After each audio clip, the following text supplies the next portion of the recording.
para poder entrar un ratito al menos, Señor, a tu corazón, para que vengas a ministrarnos.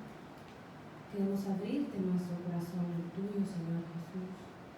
Que vengas a caminar en las calles de nuestra vida para sanar, para liberar, para romper cadenas. Porque creemos en ti, Señor, en tus buenas nuevas de salvación, y anhelamos el cielo aquí en la tierra. Espíritu Santo, ven a tomarnos, en especial a mí, las palabras que van a salir de mi boca, para que sean como semillas que abonen nuestras vidas. Con la sangre de Cristo nos cubrimos, en el nombre del Padre, del Hijo y del Espíritu Santo. Amén. Bueno, como les decía, pues soy Fátima de Cardenal, mucho gusto.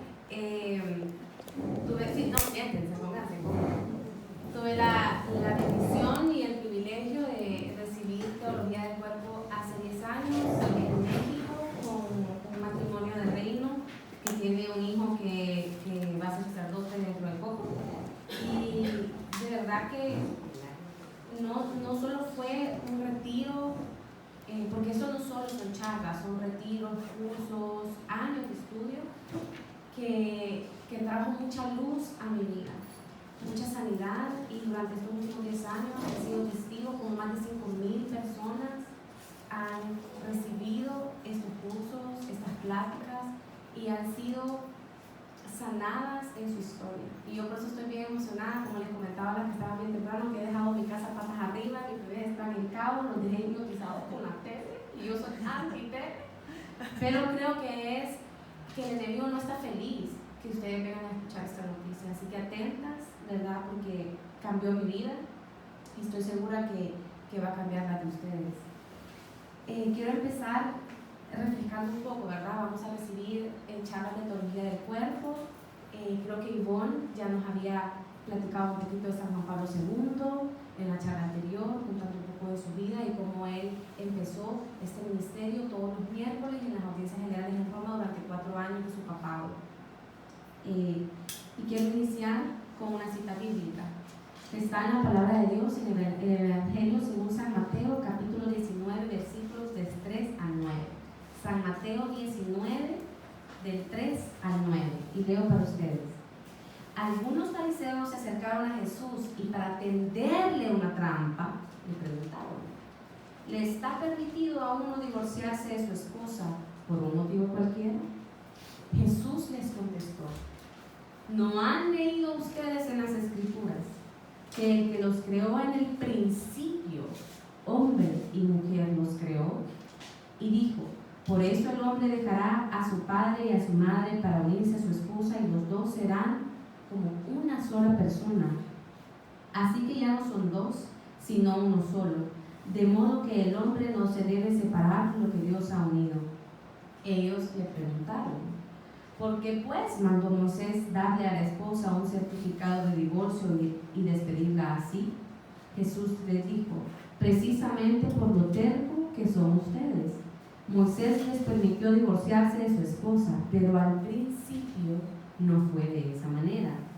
Yo les digo que el que se divorcia de su esposa, a no ser por motivo de inmoralidad sexual, y se casa con otra, comete adulterio. Palabra de Dios. Fíjense bien, los fariseos, que eran grandes maestros de la ley, ¿verdad?, sacerdotes, conocedores, le quieren tender una trampa a Jesús, y Jesús responde con la misma escritura. ¿Y qué hace? Los manda al principio. Y es que el ser humano desde el principio empieza a distorsionar, ¿verdad?, como Dios creó todo. No solo es la historia de Adán y Eva en el principio en Génesis, sino es mi historia, es su historia. Cuando nosotros leemos Génesis es nuestro origen. Y es que la historia del hombre la podemos dividir en 3 partes, que son el hombre originario, ¿de dónde vengo? ¿De dónde vengo yo? El hombre histórico, que es a dónde estoy. Esto pasa después de la caída, de la ruptura del pecado original. Y la pregunta más importante para mí, que es, ¿a dónde voy? ¿Hacia dónde voy? El hombre escatológico significa el cielo, ¿verdad? Que nosotros estamos de paso. Yo no sé qué circunstancia usted está pasando el día de hoy. Yo no conozco su historia. Lo que sí le puedo asegurar es que no es eterna y no es permanente. Esa circunstancia es pasajera. Porque usted está aquí de paso, usted va aquí. Pero para poder vivir en paz aquí, en la caída, donde no es el cielo todavía, es sumamente importante entender y conocer y profundizar de dónde vengo. Y entonces esta charla, por eso es acerca del principio, del origen de nuestra historia. Y usted me puede decir, Fátima, yo puedo ser tu mamá. Yo tengo nietas de tu edad. Yo ya sé quién soy. Puede que tenga la razón. Yo solo le pido que abra su corazón a Jesús, a que profundice en su historia, en la área más profunda, donde quizás es un poco incómodo caminar. Y es que estas tres cosas, de dónde vengo, a dónde estoy y a dónde voy, nos definen en quién soy. Y yo sé que puede ser ridículo para muchas que a usted le diga a una joven, y ya sabe usted quién es. Y usted me puede decir, hija, yo ya vengo, yo ya fui 3 veces y vine de regreso, mi amorcito lindo. Yo solo le pido que abra su corazón al Espíritu Santo y de verdad, estos próximos 15 días, en lo que viene la otra charla, usted medite y profundice. ¿Y será que sí sé quién soy? ¿Será que estoy clara en mi alma de quién soy? Y la verdad que bueno, nos encontramos, como les dije, en el hombre histórico. Eso sí que lo sabemos. Sabemos qué circunstancias estamos pasando ahorita. Sabemos cuáles son nuestros pecados, nuestras luchas, nuestros imposibles, nuestros miedos, nuestros sueños, ¿verdad? Y sabemos que el mundo está patas arriba, totalmente tergiversado, confundido. ¿Ustedes saben qué tienen en común Hugh Hefner y San Juan Pablo II? Oh, claro. Sí, hermano. Sí, inteligente su respuesta.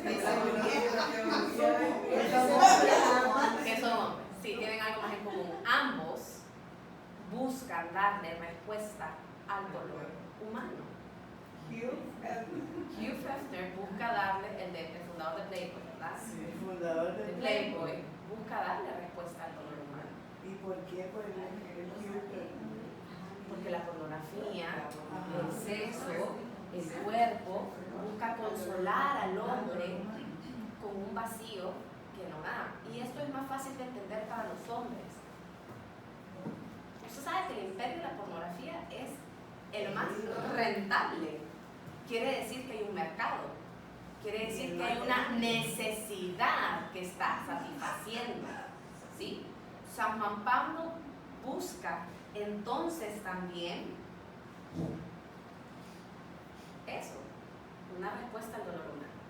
Y es que Hugh Hefner creció en un hogar con una mamá que nunca lo abrazó. Él nunca recibió un abrazo de su mamá. Y a los 50 años funda el imperio que les decía más rentable, ¿no? Que es la pornografía para sanar el dolor humano. Y lo que pasa es que Hugh Hefner encuentra esto. Esta es la mujer, este es el hombre, esta es la creación de Dios. Y lo encuentra en el suelo y le dice a todos, hey, miren, aquí hay algo, véanlo, tóquenlo, ven esto, miren. Y todos consumen esto. Y San Juan Pablo II agarra este papel que se arrugó con la caída, con el pecado original, y les dice, sí, ¿saben qué? Agárrenlo, es bueno, pero les voy a explicar cómo es bueno. Así de bueno, como en el origen, así es bueno. Ustedes saben que San Juan Pablo empezó la teología del cuerpo en los años de la revolución sexual, en la época hippie. Eso ustedes saben cuál es esa época, chicas. Mi suegro me cuenta que él era súper hippie. Ah, tú se ves mi chero. Es lo máximo. Ah, Es lo no, máximo, no. yo lo amo más, créame. Entonces San Juan Pablo II dice, sí, saben que es bueno, pero vamos a enseñar cómo es bueno. Es bueno como era en el origen. Y entonces vamos a empezar 4 años de evangelización en las audiencias generales, en donde les voy a explicar cómo cada arruga que hay, cada quiebre que hay, que ha dolido y que ha sido incómodo, es bueno, pero en el origen. Y muchos de aquí pueden decir, ay, no, pero yo qué tengo que ver con la pornografía, Fátima, no tengo nada que ver. Eso pensé yo cuando recibí la charla la primera vez hace 10 años, que dije, sí, yo no tengo nada que ver con esto. Y mi sorpresa fue ver mi corazón y mi historia de vida así de quebrantada también. Y entender cómo llevarme al origen de mi vida, entender tantas cosas de los quiebres que hay acá, iba a ser un camino de sanación no solo para mí, sino que para mi futuro esposo, que no conocía, en ese entonces lo conocía, pero no éramos novios, en ese entonces, y para mis hijos. Y espero que para mis nietos. Porque una historia sana a los demás. Pero una historia quebrada quiebra a los demás también. ¿Verdad que me escuchan sin este micrófono? Sí. Yo no lo voy a buscar, no.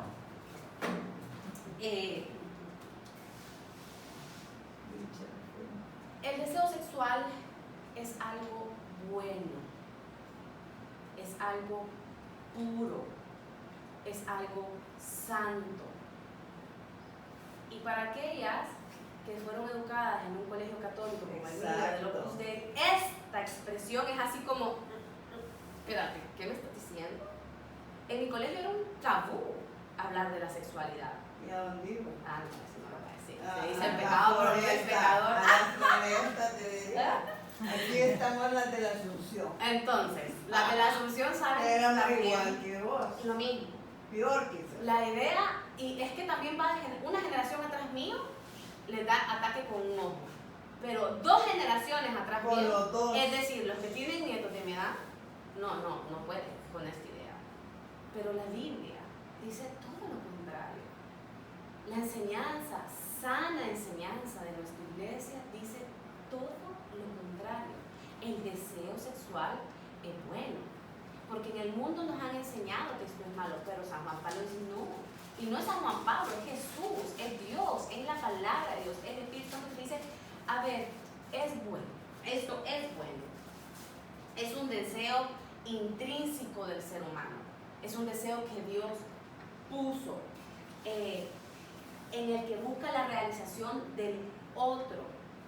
Y es que el ser humano nunca se va a encontrar satisfecho a menos que se dé. ¿Quiénes son mamás acá? Que me levanten la mano. Bien levantada. Mamás, madres. Casi que todas. Mamá. Casi que todas. Díganme si no les estoy mintiendo.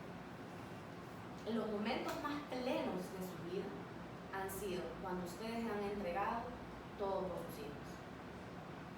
En especial cuando están tan chiquitos, cositas tan frágiles que necesitan absolutamente todo de nosotros. Y por más que uno esté desvelado y cansado y sin comer y sin bañarse, ese hecho de darse da una felicidad inexplicable. ¿Sí les ha pasado? Sí. Es porque eso Dios lo puso.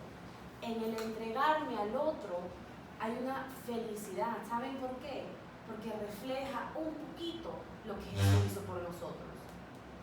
Jesús se entregó absolutamente todo por nosotros en esa cruz.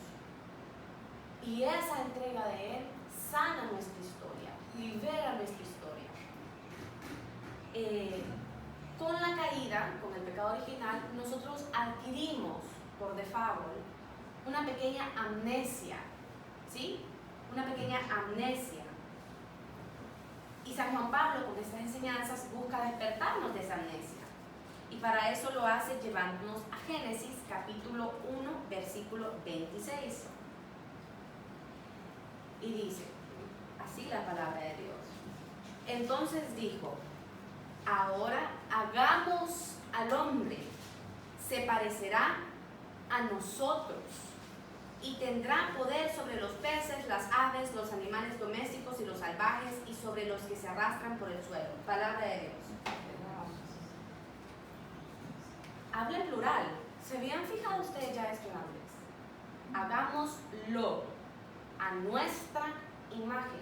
Habla en plural. Habla de una Trinidad de Dios. Padre, Dios, Hijo y Dios Espíritu Santo. Un Dios trino, un solo Dios.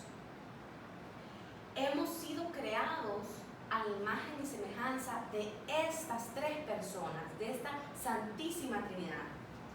Y la esencia de esta Santísima Trinidad es el amor. Dios Padre se entrega al Hijo, el Hijo se entrega al Padre, y en esta revolución del amor que no se deja de dar, explota el Espíritu Santo, aliento de vida. Aliento de vida. Con este amor y esta vida que no para. Que aunque Jesús murió, resucitó y fue al cielo, fue dejado el Espíritu Santo perennemente para ser nuestro auxilio, nuestro consuelo. ¿Qué otro nombre se le da al Espíritu Santo? Paráclito. ¿Y qué es paráclito? Uy, no. Consolador, aliento de vida. ¿Qué es paráclito? Consolador. Consolador. Fíjense que San Juan Pablo II en su encíclica Redemptoris Hominis dice: el hombre no puede vivir sin amor. Permanece para sí mismo un ser incomprensible. Si yo vivo solo para mí, es incomprensible, no da sentido. Su vida está privada de sentido si no le es revelado el amor, si no encuentra el amor, si no lo experimenta y no lo hace propio, si no participa en él vivamente, nuestra vida no tiene sentido. Y existe, además de la amnesia original, es decir, de olvidar todo esto de nuestro origen, de nuestra perfección. Es que de verdad, yo sé que hemos escuchado 1001 veces, hemos sido creados de imagen y semejanza de Dios, lo hemos escuchado desde que somos chiquitas en nuestra primera comunión. Pero usted, cuando se ve al espejo, realmente se ve y dice: wow, he sido creada perfecta, mi corazón es perfecto, mi cuerpo es perfecto, yo soy perfecta, vengo de la perfección, vengo del amor.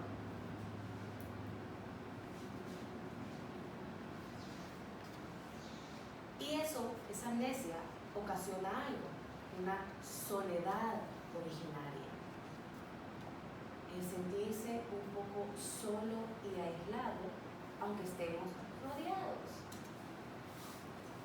Y dice en Génesis, en la palabra de Dios, en el libro de Génesis, capítulo 2, del 18 al 20.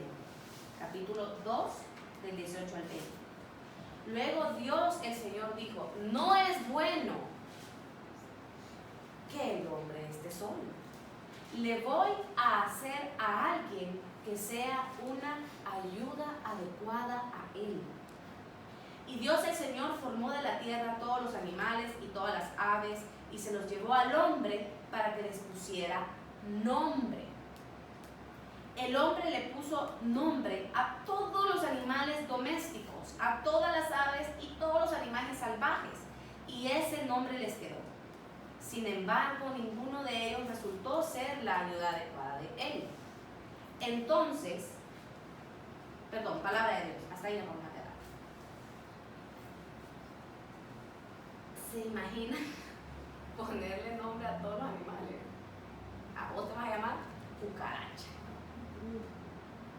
Vos te vas a llamar hipopótamo. Vos te vas a llamar koala.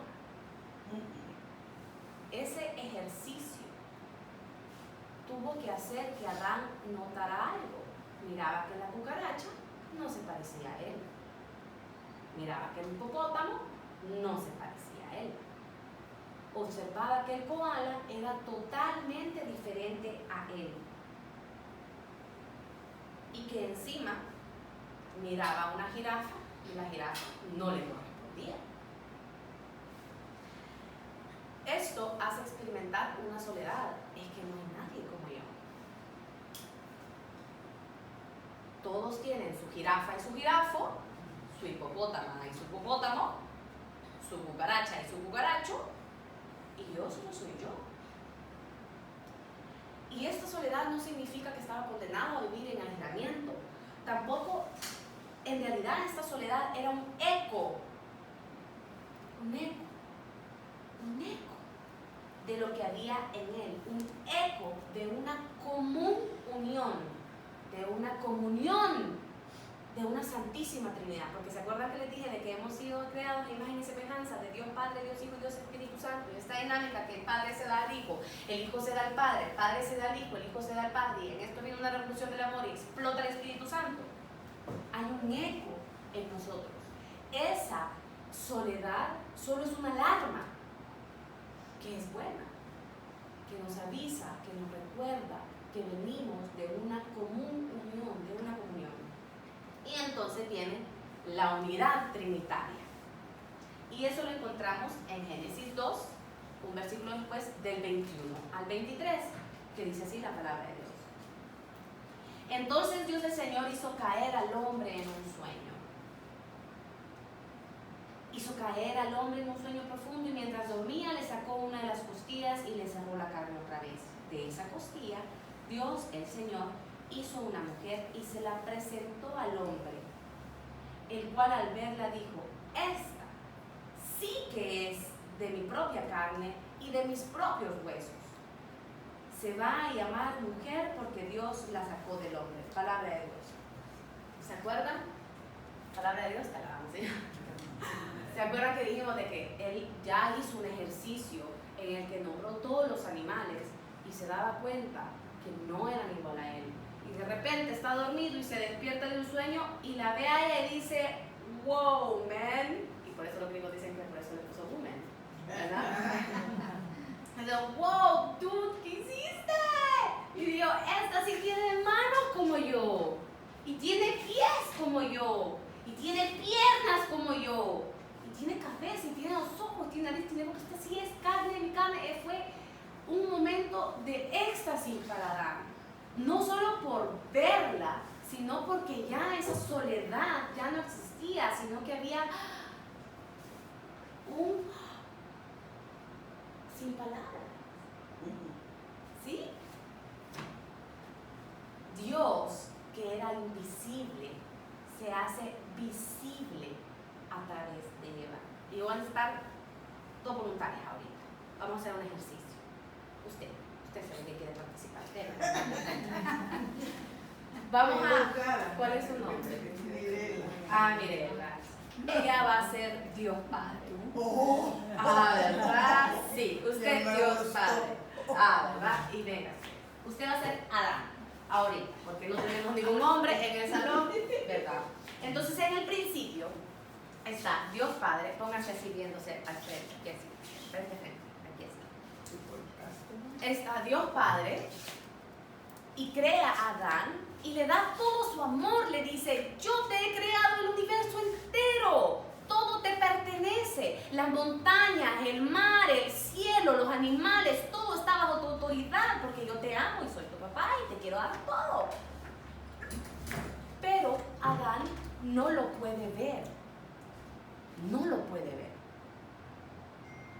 no lo puede tocar, no lo puede abrazar, no lo puede visualizar. Entonces viene Dios, se hace un cachito para atrás y hace dormir a Adán, saca de su costilla a Eva, se despierta. No, este es el mejor Adán que he tenido, quiero que sepan. Y entonces Dios, que Eva es el reflejo de Dios, ¿verdad? Usted es el reflejo de Dios. Usted se vuelve los ojos de Dios, las manos de Dios. Aparece y wow, Adán sí que lo puede ver. Ve a Dios a través de Eva. ¿Sí? hombre aquí porque es más fácil. Pero ahora Dios se va atrás de Adán. No, Adán, venga. Y Eva también ve a Dios a través de Adán. Adán es los ojos de Dios. Adán es las manos de Dios, los brazos de Dios. Cuando a Eva abraza a Adán, abraza a Dios. ¿Sí? Gracias. Esto es la mejor participación que he tenido hasta el momento. La única. Y aquello que era invisible busca hacerse visible. Hoy sí le da más sentido lo de imagen y semejanza de Dios. Yo no sé por qué antes de que me explicaran esto, que toda mi vida lo escuché, nunca lo había visualizado así. Nunca lo había entendido así. Y esto cambia toda mi historia. Pero bueno, seguimos. Cuando se vieron, Adán y Eva por primera vez experimentan la paz interior. Porque no están solos. Porque están acompañados. Y es un don, es un regalo. Y los regalos se cuidan, más si son lindos, ¿verdad? Y más si son invaluables, como una vida. Es invaluable, no tiene valor. No alcanza todo el dinero del mundo para darle valor a una vida. Y entonces, esta profundidad y esta fuerza originaria de esa primera vez que se vieron, así como la primera vez que ustedes ya enamoradas de sus esposos se vieron, no sé, 60 años después del matrimonio o 40 años después, pero esa primera vez con tanta ilusión, o esa primera vez que ven a su bebé con tanta ilusión, no sé, ya ahorita con sus hijos adolescentes que están en una edad difícil, pero esa primera mirada tan inocente, tan pura, tan originaria, al estar ante otro ser humano, Adán ante estar ante la feminidad de Eva y Eva ante estar ante la masculinidad. Yo tengo un hijo varón de 2 años, Pico, y yo le digo a mi suegra, yo no sé cómo hace usted cuando ve a mi esposo, su hijo, porque cuando yo vea a mi Pipo con un hombre de 1,85, barbudo y fuerte, a mí me va a dar ataque, yo me voy a desmayar, ahí yo me voy a morir. Ver, o sea, ante la masculinidad del hombre, son tan diferentes a nosotros. Y también tengo una niña, tengo Isabel de 7 meses, que es la que he dejado un poco en caos en la casa, y es tan delicada. Ha sido una maternidad tan diferente porque desde tan chiquita, ella llora en las madrugadas así, miren. Ya me paro, le doy pecho, le vuelvo a poner, ya está. Pipo era,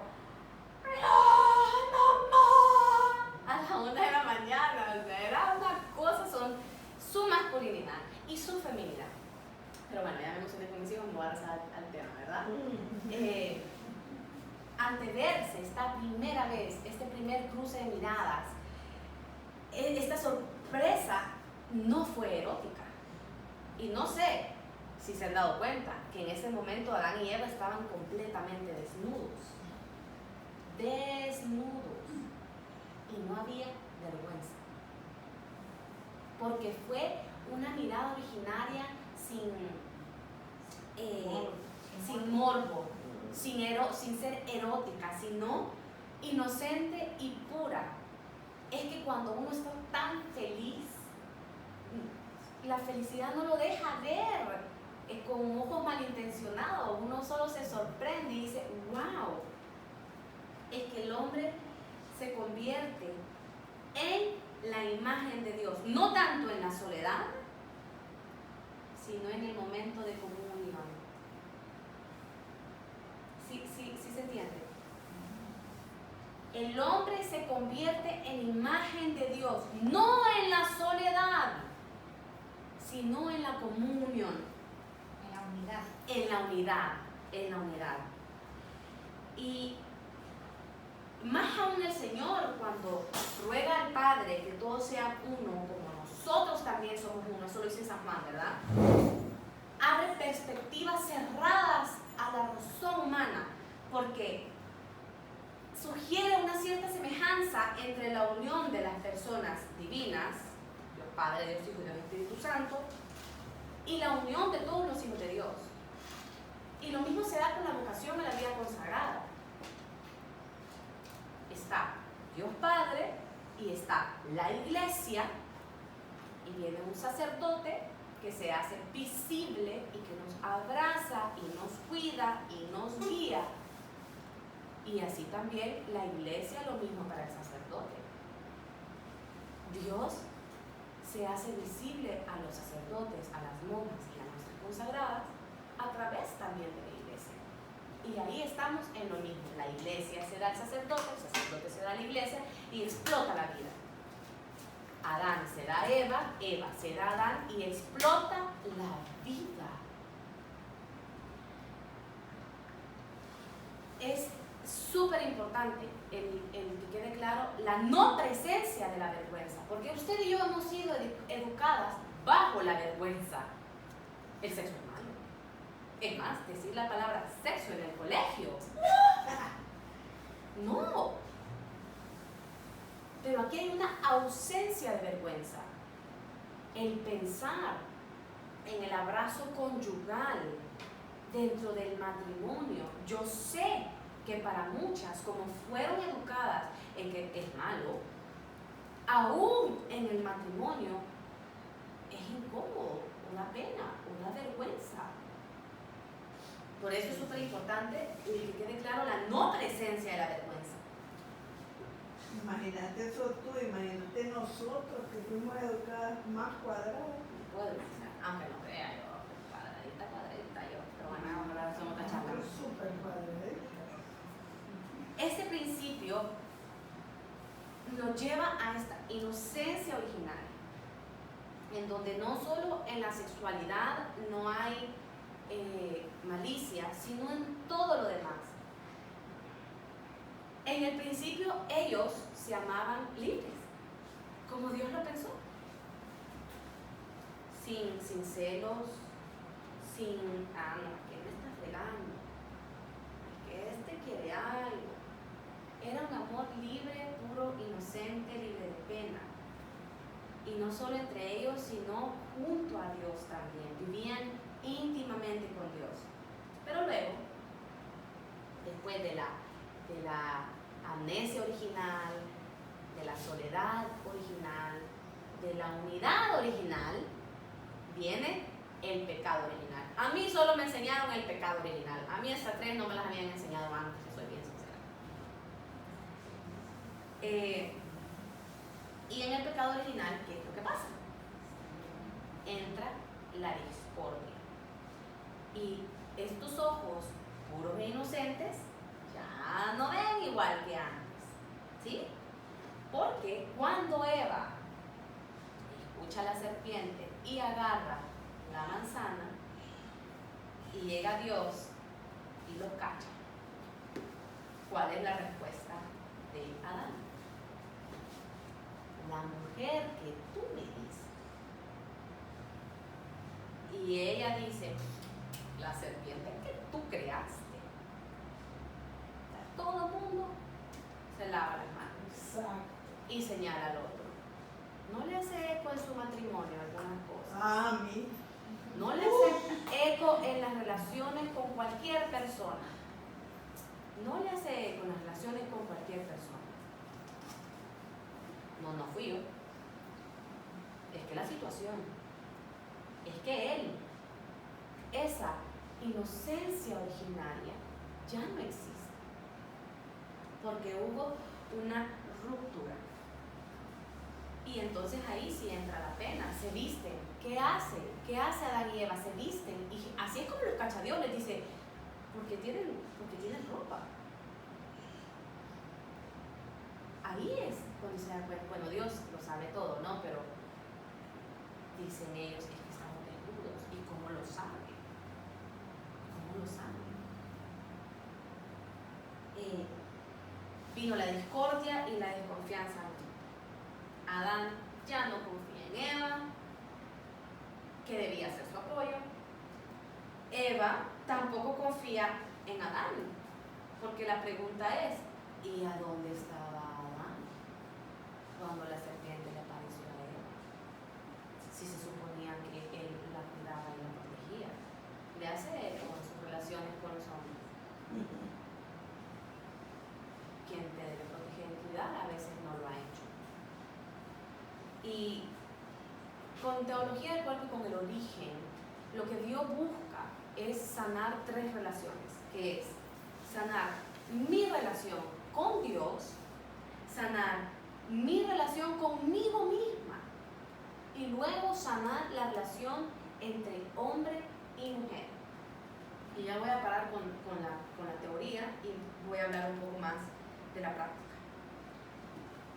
Y bueno, como les dije, yo me llamo Fátima de Cardenal, tengo 36 años, tengo 2 hijos, Pipo de 2, Isabel de 6 meses, estoy casada, tengo 3 años de estar casada y puedo decirles que mi matrimonio, apenas 3 años, ¿verdad? Ustedes se van a reír, ha sido una maravilla y yo mucho lo acredito a teología del cuerpo.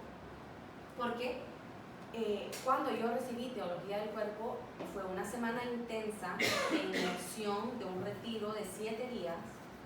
6 meses después regresé a otro retiro de otros 7 días y luego curso bueno. Pero me di cuenta que San Juan Pablo II,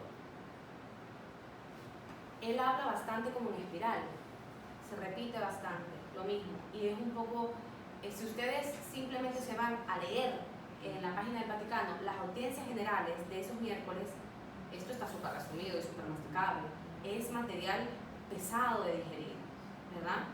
Entonces yo me di cuenta que si yo seguía así, solo leyendo y con pura teoría, no iba a funcionar la teología del cuerpo porque es algo que se debe experimentar. Entonces en oración fui profundizando y pidiéndole al Señor que me mostrara mi origen. Que si yo tenía la misma historia de Adán y Eva, que si se dan cuenta, el pecado original no es un pecado carnal, no es un pecado de sexualidad, es un pecado intelectual, es un pecado de la mente, es un pecado de desobediencia, de soberbia, de orgullo, ¿verdad? No tiene nada que ver con el sexo, nada. Incluso la desconfianza tampoco tiene que ver con la sexualidad. La utilización del cuerpo, que es lo contrario al amor, no tiene nada que ver con el pecado original. Y yo no sé si a ustedes les pasó, pero yo de chiquita cuando me explicaron el pecado original, yo decía, ¿y yo qué culpa tengo que ellos hayan pecado? ¿Yo por qué los tengo que heredar? Si no tengo la culpa. Y a medida que fui creciendo me fui dando cuenta que yo era Eva. Que si no hubiera sido heredado por ella, igual lo hubiera adquirido yo.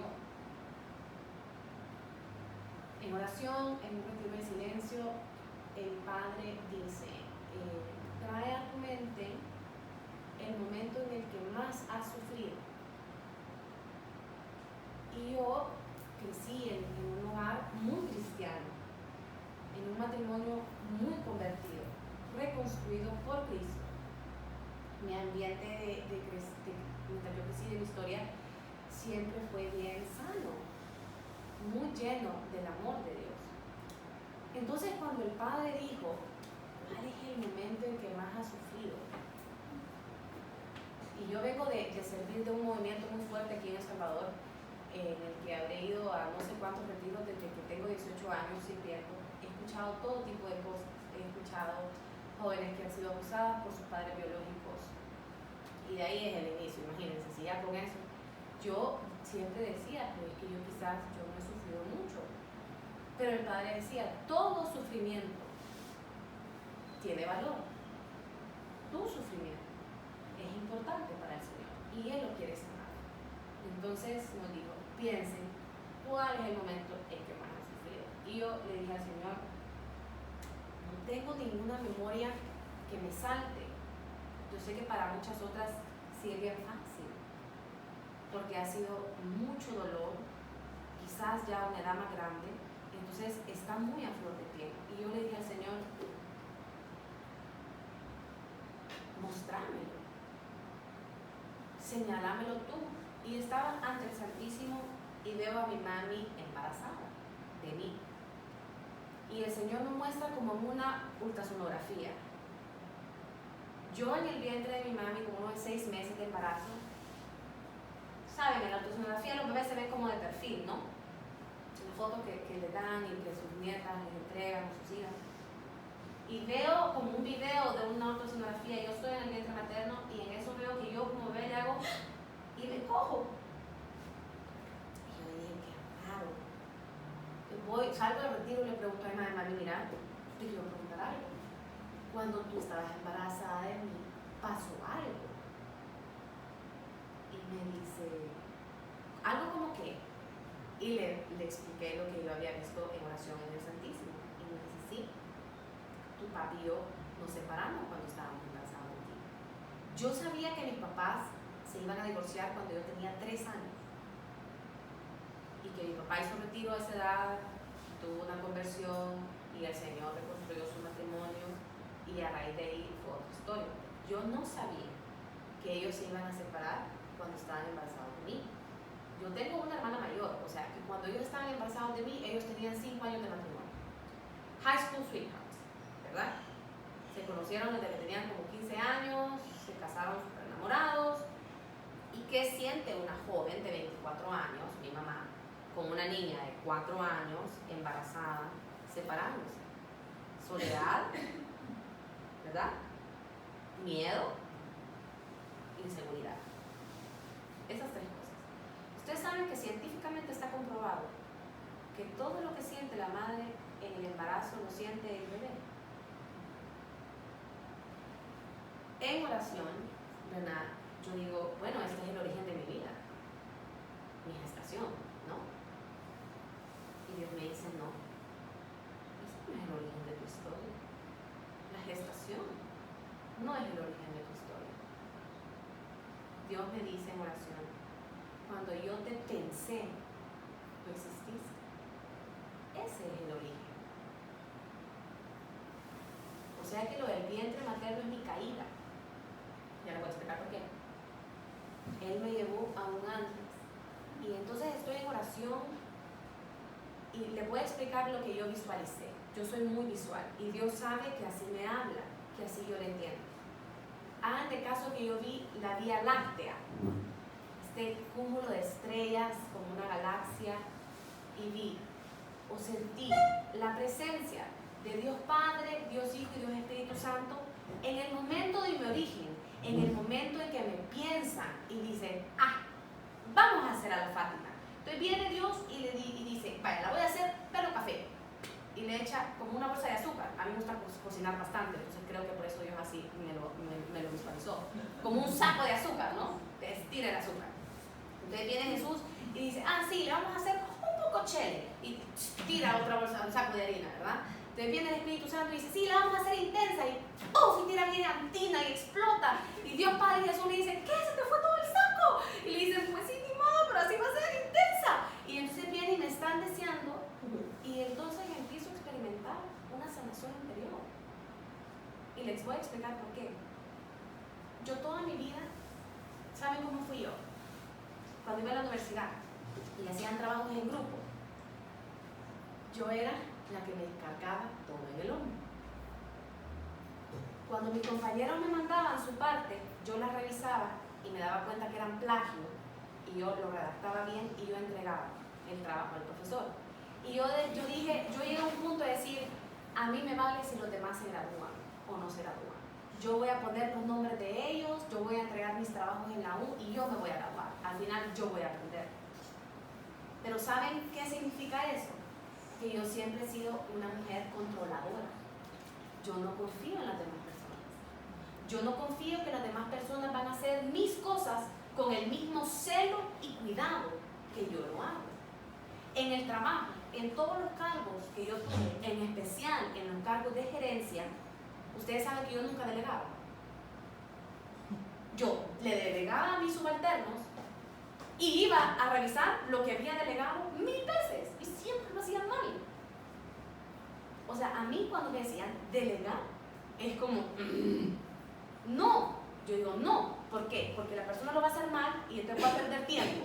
El tiempo que le tengo que explicar lo que delego, ¿ya? El tiempo que tengo que explicar, el tiempo que pierdo en lo que reviso. El tiempo que pierdo en lo que me doy cuenta que lo hizo mal y lo voy a tener que volver a hacer yo. Para mí es más fácil no delegar, lo hago yo de todo, primas a primeras y todo sale bien. ¿Cuánta soberbia, señores? ¿Cuánta soberbia? Entonces Dios me llevó al origen de mi vida para explicarme que ese en mi gestación es una herida, en mi historia, que hace que yo quiera llenarla con la soberbia y por eso yo controlo las cosas y por eso a mí me cuesta delegar. ¿Sí les hace sentido lo que les estoy diciendo? ¿Sí ven la conexión que hay entre todos? Y entonces Dios me lleva antes de mi gestación a mi momento de creación y veo a Dios Padre, Dios Espíritu, Dios Hijo creándome, amándome, deseándome, cuidándome, protegiendo. Y yo digo,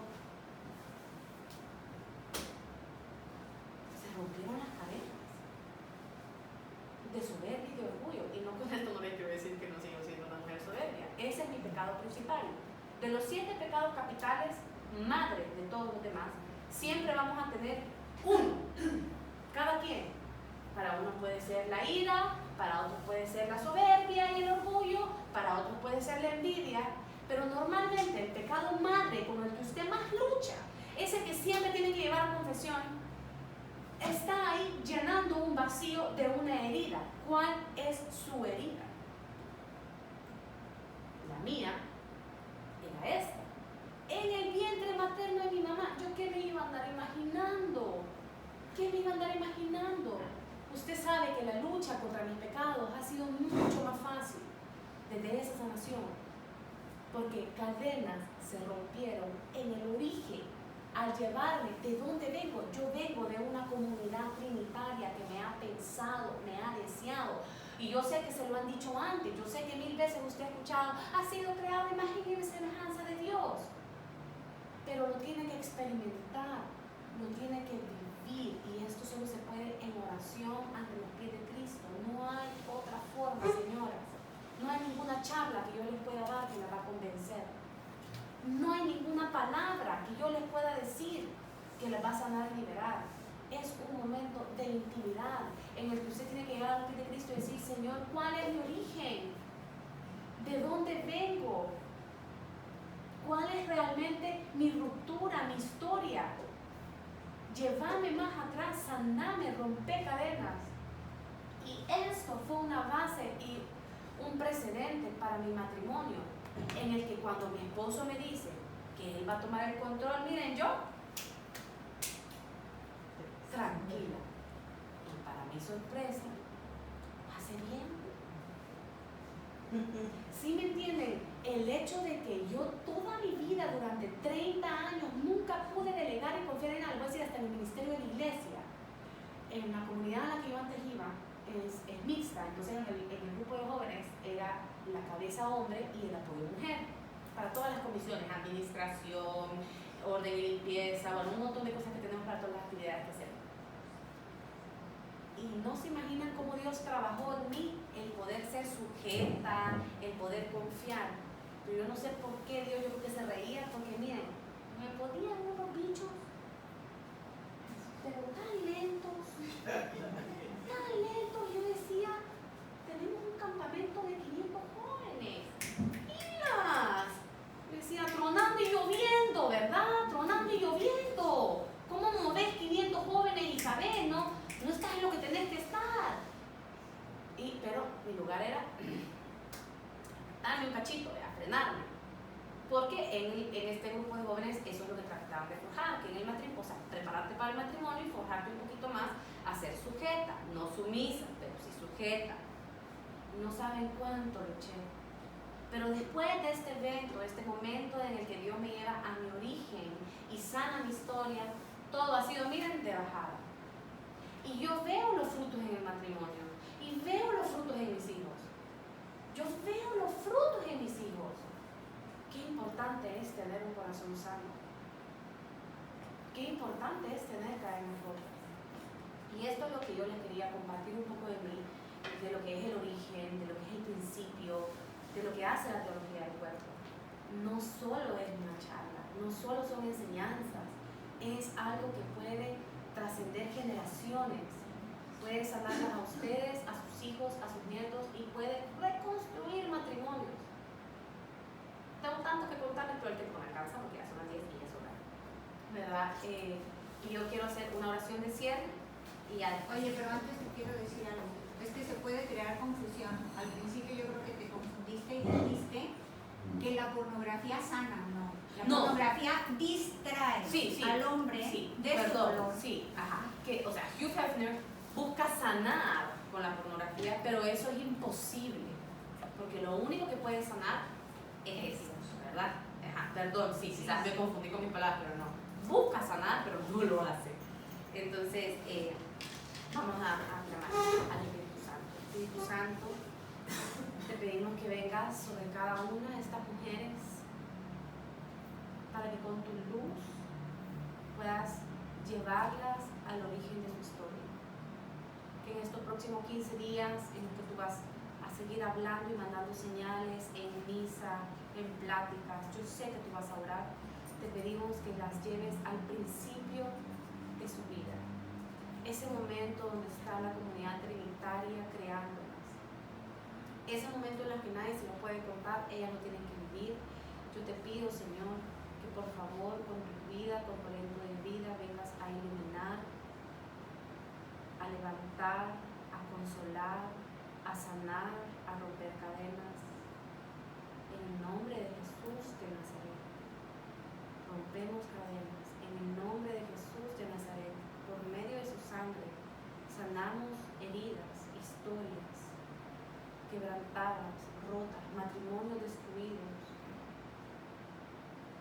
hijos, relaciones con hijos quebrantadas, relaciones con nueras quebrantadas, con familiares, con hermanos, con primos, todo tipo de ruptura de relaciones interpersonales, las ponemos ante los pies de tu cruz, Jesús, para que con tu luz tú vengas a llevarnos al amor originario, sin vergüenzas, sin desconfianzas, sin recelos, sin cadenas.